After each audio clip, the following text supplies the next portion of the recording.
pelo sinal da Santa Cruz, livrai-nos Deus, nosso Senhor, dos nossos inimigos. Em nome do Pai, do Filho e do Espírito Santo. Amém. 1 João 5, de 1 a 5. A fé vence o mundo. Todo aquele que crê que Jesus é o Cristo foi gerado de Deus. E quem ama aquele que gerou, amará também aquele que dele foi gerado. E este é nosso critério para sabermos que amamos os filhos de Deus. Quando amamos a Deus e pomos em prática os seus mandamentos. Pois amar a Deus consiste nisto, que observemos os seus mandamentos. E os seus mandamentos não são pesados. Pois todo que foi gerado de Deus vence o mundo. E esta é a vitória que venceu o mundo, a nossa fé. Quem é o vencedor do mundo, senão aquele que crê que Jesus é o Filho de Deus? Palavra do Senhor. Graças a Deus. Graças a Deus. Dá vontade de aplaudir uma palavra dessa, não é verdade? Olha o que nos diz a palavra do Senhor. Todo aquele que crê que Jesus é o Cristo foi gerado de Deus. Você acredita que Jesus é o Filho de Deus, que foi enviado para a nossa salvação? Você acredita que Ele é o Cristo do Senhor, o ungido de Deus, aquele que foi enviado para nos libertar de todo o mal, para vencer o pecado e para vencer a morte? Se você está dizendo sim aonde você se encontra, então eu tenho que dizer daqui para você que você foi gerado de Deus. Você é filho de Deus. Porque o Senhor que te criou, te gerou espiritualmente, no momento em que, sabendo de Jesus, você disse: eu creio que Ele é o Filho de Deus. E olha o que diz a palavra do Senhor. E quem ama aquele que gerou, amará também aquele que dele foi gerado. Quando você ama muito uma pessoa, você também ama os filhos desta pessoa. Você pode até não gostar muito do comportamento daquele filho, daquela filha, porque a gente não é obrigado a gostar das coisas que os outros fazem.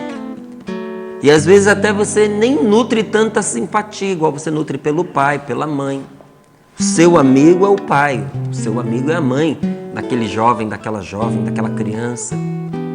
Mas porque você ama tanto esse seu amigo, gostando ou não gostando, sendo simpático ou não sendo, você ama o filho dele, você ama a filha dele. E se essa pessoa, se essa criança, se esse jovem precisar de você, você ajuda. Porque o amor, ele se manifesta em gestos concretos, em gestos de ajuda. A palavra de Deus está dizendo assim: quem ama aquele que gerou, quem ama a Deus, amará também aquele que dele foi gerado. Quem ama a Deus precisa amar você que crê em Jesus. Nós somos irmãos, nós pertencemos à mesma família, nós somos da família da fé. E por isso o amor precisa reinar entre nós. E este é o nosso critério para nós sabermos que nós amamos as pessoas que estão à nossa volta. Existe um critério para a gente saber se nós amamos ou se nós não amamos aqueles que Deus colocou no nosso caminho. Que critério é esse? Quando amamos a Deus e pomos em prática os seus mandamentos. Porque todos os mandamentos que Deus nos dá é em favor dos nossos irmãos, é em favor do mundo, é em favor da vida. Aquilo que o Senhor nos manda nos seus mandamentos visa o outro.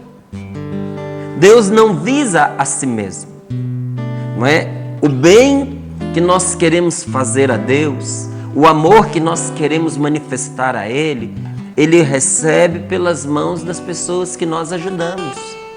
Deus não precisa do seu dinheiro. Quem precisa é quem está passando necessidade. Se você quer agradar a Deus com o seu dinheiro, ajude quem precisa. faça o bem. Aí sim vai ter chegado a Deus aquilo que você está fazendo. Se você quer confortar Jesus na cruz, e muitas pessoas querem confortar Jesus na cruz, e houve um tempo e que essa espiritualidade era cultivada.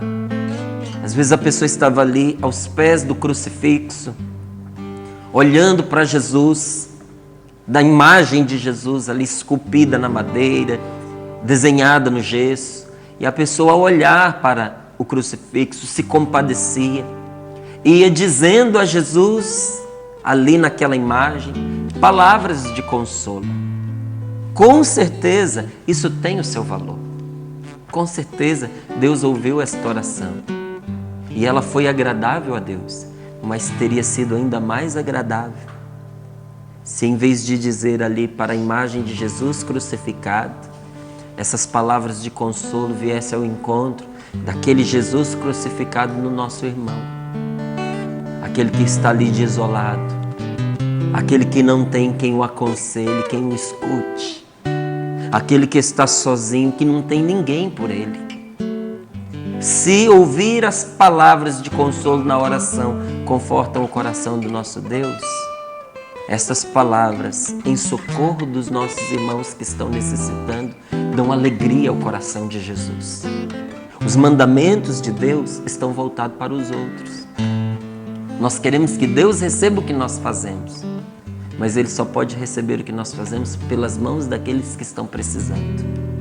Por isso que a palavra de Deus nos diz que nós amamos a Deus quando nós colocamos em prática os mandamentos, quando nós amamos aquele que está junto de nós como a nós mesmos.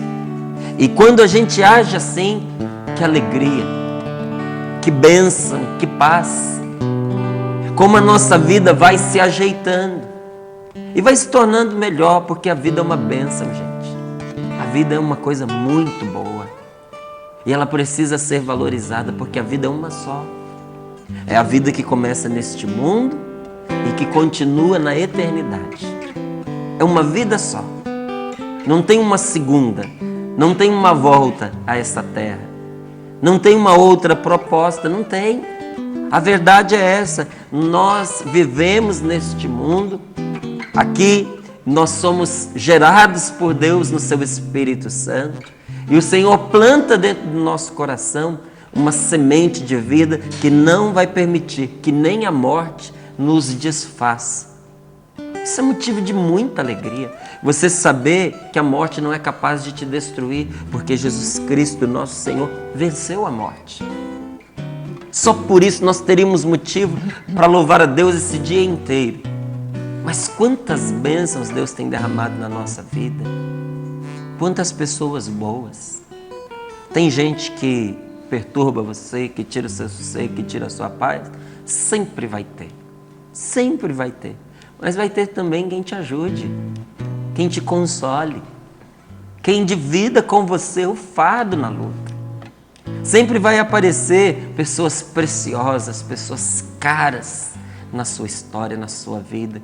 E olha, tendo isso em vista, nós precisamos até agradecer a Deus pelas provações, porque as provações fazem com que se manifeste quem realmente está em nosso favor, está ao nosso lado. É na hora das provas, é na hora das tribulações que nós vamos descobrindo os nossos verdadeiros amigos. A palavra de Deus, ela diz assim: não confie em ninguém antes de ter provado esta pessoa. Agora, provar a pessoa não é você montar armadilhas para ver se ela cai ou não. Não é você montar uma estratégia para descobrir a fidelidade da pessoa. Não precisa. Basta o tempo. O tempo é um amigo maravilhoso. Basta o tempo e a atenção. E as provas vão mostrar para você o valor destas pessoas que estão com você. E tem. Se você disser assim, mas não tem ninguém por mim, eu tenho que lhe dizer que você não está prestando atenção direito. Porque Deus está cuidando de você. Você pode ter certeza. Olha melhor a sua volta. No momento certo, sempre aparece alguém. Mesmo que você não tenha nenhum amigo antigo. Porque amigo a gente tem que cultivar. Aproveite os novos que Deus está colocando. Faça desses novos amigos antigos. Cultive a amizade. Mas um amigo é motivo para a gente louvar a Deus. O que cura o nosso coração, o que nos liberta da solidão, não é a gente estar rodeado de pessoas, não é ter um monte de gente falando bem a nosso respeito, nos promovendo, porque do mesmo jeito em que as pessoas nos promovem, às vezes elas nos detratam. No mesmo momento que você está sendo elevado, logo, logo você é rebaixado. Então o que cura a nossa solidão não é a gente estar cercado de pessoas. Basta ter um amigo.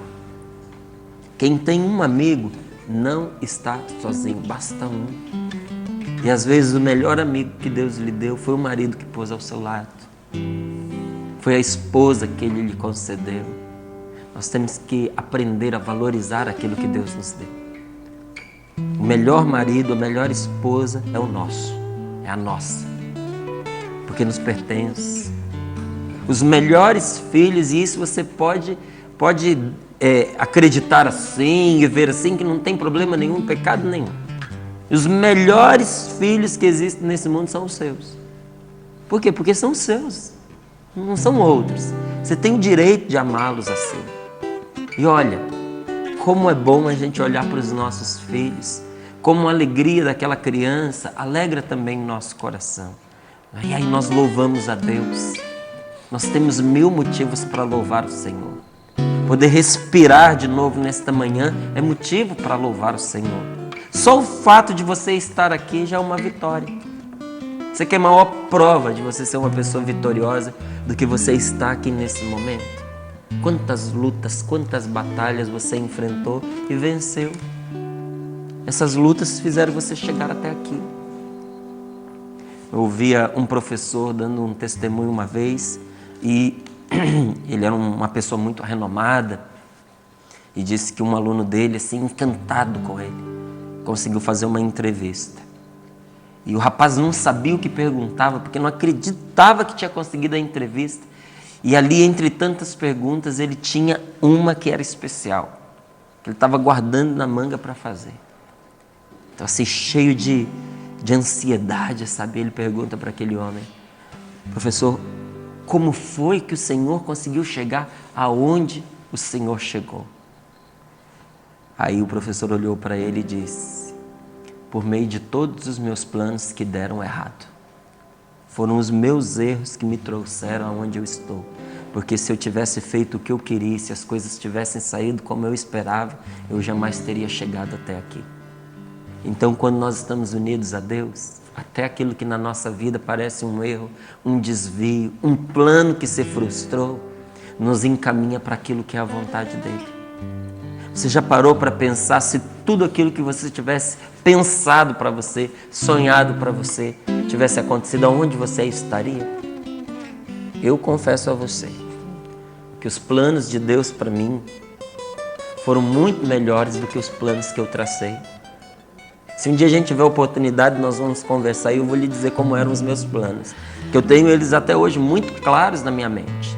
Eu já tinha pensado com que idade eu ia sair da minha casa, com que idade eu ia casar, qual era a profissão que eu teria, as coisas que eu teria na minha vida, as minhas ambições, tudo isso eu tinha muito claro. Eu sempre fui de me projetar, de me prevenir, eu sempre me antecipei às situações. Isso foi bom para mim porque me deu uma clareza do que eu queria.